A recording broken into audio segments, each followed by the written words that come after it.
नमस्कार सभी किसान भाइयों का कीट विज्ञान विभाग के स्टॉल पर हार्दिक स्वागत है। हम अपने स्टॉल के माध्यम से किसान भाइयों को बताना चाहते हैं कि जैसे हमारे यहाँ मुख्यतः 2 सीज़न लिए जाते हैं, खरीफ और रबी। तो खरीफ की जो मुख्य फसलें हैं जैसे धान है, कपास है, मूंगफली है या फल वाली कुछ फसलें हैं, नींबू है, करेला है, ककड़ी है। तो उस समय क्या है कि कुछ मुख्य कीट हमारी फसलों को नुकसान पहुंचाते हैं। जैसे इसमें आप अलग अलग तरह के कीड़ों के फ़ोटो देख रहे हैं, स्पेसिमेन हमने लगा रखे हैं। तो उसमें से सबसे जो मुख्य फसल है हमारे यहाँ कपास की फसल में क्या है कि बीटी कॉटन आने के बाद काफ़ी हद तक जो बोलवर्म है उनकी समस्या ख़त्म होगी, सिवाय आज के टाइम में गुलाबी सुंडी के। लेकिन जो देसी कपास है उसमें कुछ कीड़े कंटिन्यू आते हैं, जैसे स्पॉटेड बोलवर्म जिसको बोलते हैं चित्तीदार कीड़ा। इस कीड़े की जो सुंडी है, सुंडी एडल्ट में कन्वर्ट होती है प्यूपावस्था के बाद। तो आप इसमें देख सकते हैं कि इसमें जो एडल्ट है वो चित्तीदार कीड़े का एडल्ट हमने लगा रखा है। उसके नीचे है डस्की कॉटन बग यानी कपास का डस्की बग। उसके अलावा कपास का रेड कॉटन बग है। उसके अलावा मीली बग का फ़ोटो इसमें आप सब देख सकते हैं। सबसे ऊपर ये सलेटी भुंडी वो बोलते हैं इसको, सलेटी भुंड, ये भी अटैक करता है। तो ये दूसरा एक ये आर्मी वर्म है। ये बेसिकली जो हमारी सब्जी वाली फसलें हैं या जैसे मक्का है उसमें जो जर्मिनेशन होता है उस टाइम पे ये अटैक करता है। चेफर बीटल जब मक्का की फसल में जो टसल्स निकल आते हैं उस टाइम पे उसके जो एंथर्स हैं उसको डैमेज करता है, या जो फ्लावरिंग स्टेज हैं अलग अलग कुकर बीट्स की, उसके जो पेटल्स हैं उसको ये काट के नष्ट कर देता है। धान की फसल में लीफ होल्डर जिसको पत्ता लपेट कीट कहते हैं वो काफ़ी समस्या बना हुआ है आजकल किसानों के लिए। उसके अलावा जो हमारी पल्सेस वाली क्रॉप हैं जैसे आपका पीजन पी है तो उसमें ये जो है रेड हैरी कैटरपिलर है, टोबैको कैटरपिलर है या कटवर्म है या बिलिस्टर बीटल है, ये आपको देखने को मिलते हैं। धान की फसल के अंदर एक येलो स्टेम बोरर आप लोगों ने नाम सुना होगा, जिसमें कि इनिशियल स्टेज से लेकर हार्वेस्टिंग तक किसी भी स्टेज में क्रॉप डैमेज कर सकता है। जर्मिनेशन के टाइम पे भी अटैक होता है, ट्रांसप्लांटिंग के बाद भी, जिससे कि डेड हर्ट्स बन जाते हैं। और जब फसल धान की पकने के लिए तैयार होती है तो इसकी वजह से वाइट ईयर हेड्स बन जाता है, यानी कि बाली तो बनती है लेकिन उसमें दाने नहीं बनते, वो सफ़ेद कलर की दिखाई देती है। जैसे तिल की फसल उगाते हैं खरीफ सीजन में तो तिल हॉक मोथ है वो अटैक करता है, इसका जो कैटरपिलर स्टेज है वो अटैक करता है। ऐसे ही इस बॉक्स में हमने दिखाने की कोशिश की है कि रबी की जो फसलें हैं जैसे आपका चना है, चिकपी है, या आप बोल दें कि भाई सरसों है, या जो इसके अलावा सब्जी वाली फसलें हैं या जो बागवानी की फसलें हैं उसमें विभिन्न प्रकार के इंसेक्ट अटैक करते हैं। जैसे ये गोभी की तितली जिसको पायरिस रेसिपी कहते हैं, कैबेज बटरफ्लाई, ये केवल गोभी वर्गीय जो फसलें हैं, फूल गोभी, बंद गोभी या आपका पत्ता गोभी, उसी में अटैक नहीं करती, ये बरसीम, सरसों उसमें भी अटैक करती है।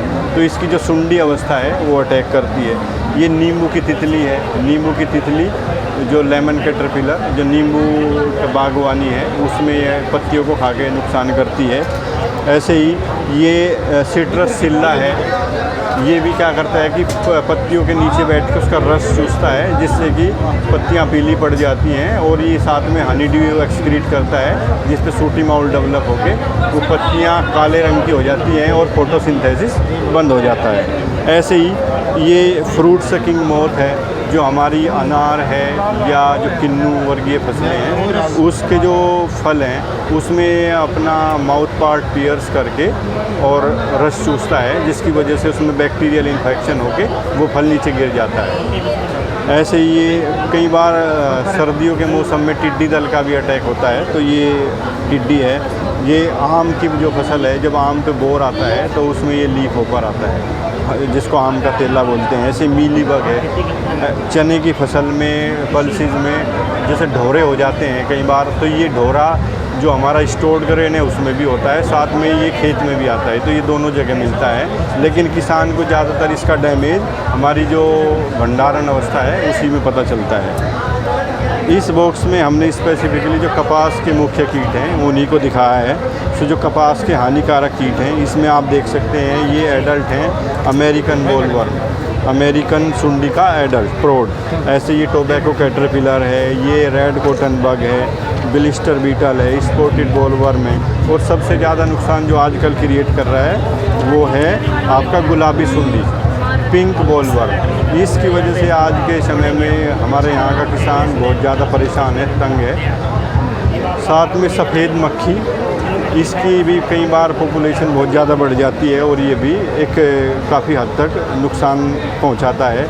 मीलीबग का हमने इसमें दिखाया है। तो ये विभिन्न प्रकार के जो कपास की फसलों में लगने वाले कीड़े हैं वो इसमें दिखाए हैं। इस बॉक्स में हमने किसान को जो मित्र कीट हैं उसको भी दिखाने का प्रयास है कि सभी कीट हानिकारक नहीं होते, कुछ बेनिफिशियल भी होते हैं, कुछ लाभदायक कीट भी हैं। तो उसमें विभिन्न प्रकार के लाभदायक कीट दिखाए गए हैं, जैसे क्राइसोपरला कार्निया, कोक्सिनेला एडल्ट्स हैं, ग्राउंड बीटल्स हैं, टाइगर बीटल हैं, और हम अपने घरों में भी कई बार ततैया भी देखते हैं, और ततैया भी हमारे लाभदायक कीटों में ही आता है। ईयर बग है, इधर आप देख सकते हैं मेंटिड्स, उसके नीचे dragon fly, damsel fly, joint water bug, trichogramma के कार्ड्स हमने यहाँ पे दिखा रखे हैं।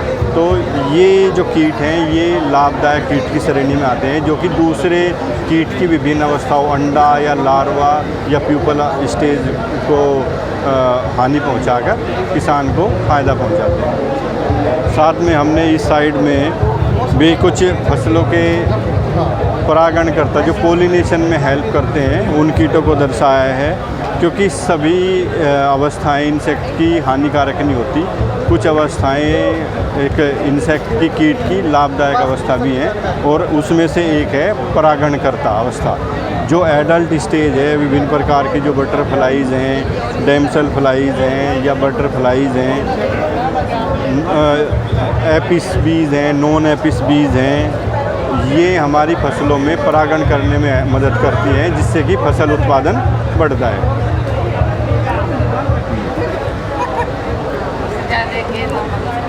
इसमें भी हमने विभिन्न प्रकार के परागणकर्ता कीट को दर्शाने का प्रयास किया है। साथ में हमने किसान भाई मधुमक्खी पालन भी करते हैं, तो मधुमक्खी पालन में कौन कौन से उपकरणों की ज़रूरत है और क्या उनका यूज़ करते हैं किस तरह से, उसको हमने दिखाने का प्रयास किया है। ये एक एग्जीबिशन बी हाइव हमने रखा हुआ है। ये एपिस मेलिफेरा जो इटालियन या यूरोपियन जो मधुमक्खी है उसको दर्शाया गया है। तो इसमें आप देख सकते हैं कि रानी मक्खी भी है, वर्कर्स भी हैं और ड्रोन है। रानी मक्खी है ना, रानी मक्खी एक्चुअल में क्या है, लाइट है ना उसको लाइक करती है। ये देख सकते हैं आप, अगर आपका फोकस हो कैमरा, ये जो बैठी है इसको लाइक करती है कभी, ये रानी मक्खी है। वैसे ये अंधेरे में रहना ज़्यादा पसंद करती है, बाकी की और सारी की जितनी भी मधुमक्खियाँ हैं ये वर्कर्स हैं इसमें मैक्सिमम, जिसको कमेरी मक्खी कहते हैं। और ये कमेरी मक्खी अपने अलग अलग इनके काम का डिवीज़न है, क्योंकि ये सोशल इंसेक्ट है। इसकी जो 21 दिन तक की अवस्था है वो नर्सिंग का काम करती हैं, और 21 दिन के बाद वो फोरेजिंग और पोलिन कलेक्शन का काम करती हैं। Thank you very much.